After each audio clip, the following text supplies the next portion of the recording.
किसी जंगल में एक शेर का बच्चा रहता था। उसका नाम सिम्बा था। वो अपने माता पिता के साथ रहता था। एक दिन उनके जंगल के जोर का तूफान आया और वो बच्चा हवा में उड़कर दूर चला गया और दूसरे जंगल में पहुंच गया।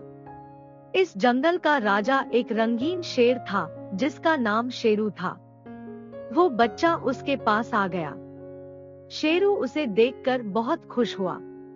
सिम्बा उस शेर के साथ ही रहने लगा। सिम्बा उसे अपने पिता की तरह मानने लगा। फिर समय बीता और सिम्बा बड़ा शेर बन गया। अब वो अपने पिता के साथ शिकार करने भी जाया करता था। एक दिन शेरू किसी काम से दूसरे जंगल में गया और सिम्बा यहाँ अकेला रह गया। कुछ दिनों बाद शेरू जंगल से वापस आ गया, लेकिन अब वो बहुत दुखी रहने लगा। सिम्बा ने उससे उसके दुखी रहने का कारण पूछा, तो शेरू ने बताया, बेटा, मैं अपने दोस्त के जंगल में गया हुआ था, लेकिन वहाँ मैंने देखा कि मेरे दोस्त और उसकी पत्नी को एक बाघ मानव ने कैद किया हुआ है।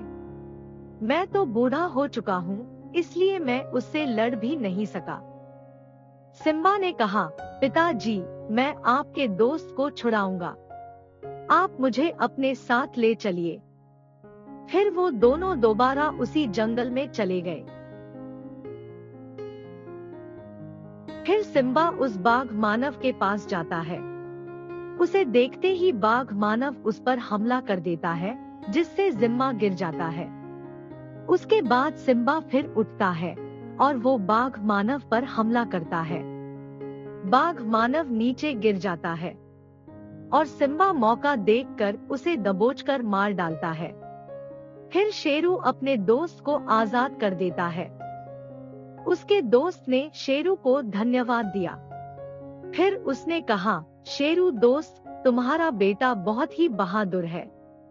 शेरू ने कहा, वो तो है, ये मुझे अपने जंगल में अकेला घूमता हुआ मिला था।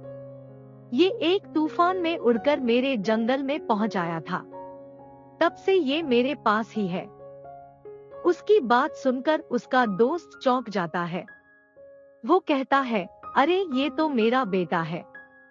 जब वो छोटा था तो एक तूफान में उड़ के दूर चला गया था। हमने बहुत ढूंढा लेकिन वो नहीं मिला। उसकी बात सुनकर सिम्बा भी चौंक जाता है।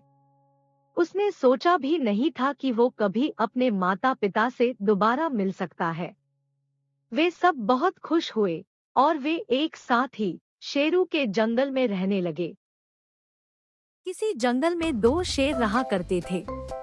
एक का नाम सिम्बा था और दूसरे का नाम था शेरा। वो दोनों बहुत अच्छे दोस्त थे। जंगल का कोई भी शिकारी उनका कुछ नहीं बिगाड़ सकता था।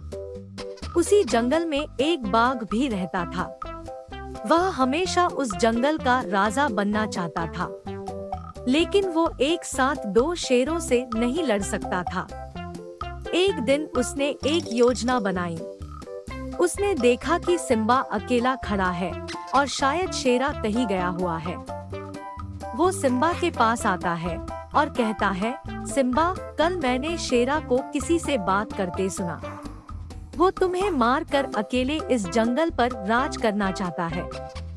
इस पर सिम्बा ने कहा, भाग जा यहाँ से, झूठे कहीं के, मुझे सब पता है। तू हम दोनों को लड़ाकर इस जंगल पर राज करना चाहता है। बाघ वहाँ से चल आया। उसकी ये योजना सफल नहीं हुई। रास्ते में उसे एक मरा हुआ शेर मिला। उस शेर का रंग बिल्कुल शेरा की तरह ही था। बाघ ने फिर एक योजना बनाई और इस शेर की खाल को पहन लिया। अब वह एकदम शेरा की तरह दिखने लगा। अब वह बाघ सिम्बा के पास आया।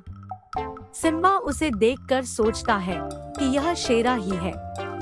बाघ उसके पास आकर उसके पीछे बैठ जाता है। अब सिम्बा को शक होने लगा, क्योंकि शेरा कभी भी इस तरह बिना कुछ बोले जाकर नहीं बैठ जाता। उसने बाघ से कहा, शेरा, मुझे लगता है कि अब तुम्हें इस जंगल का राजा बनना चाहिए। मैं बहुत थक गया हूँ। उसकी बात सुनकर बाघ बोला, ठीक है सिम्बा, जैसा तुम कहो। उसके बाद सिम्बा ने कहा, अभी रात होने में काफी समय है, चलो मछलियों का शिकार कर लिया जाए। तुम्हें तो मछलियाँ बहुत पसंद है। बाघ उसके साथ नदी पर पहुंच गया।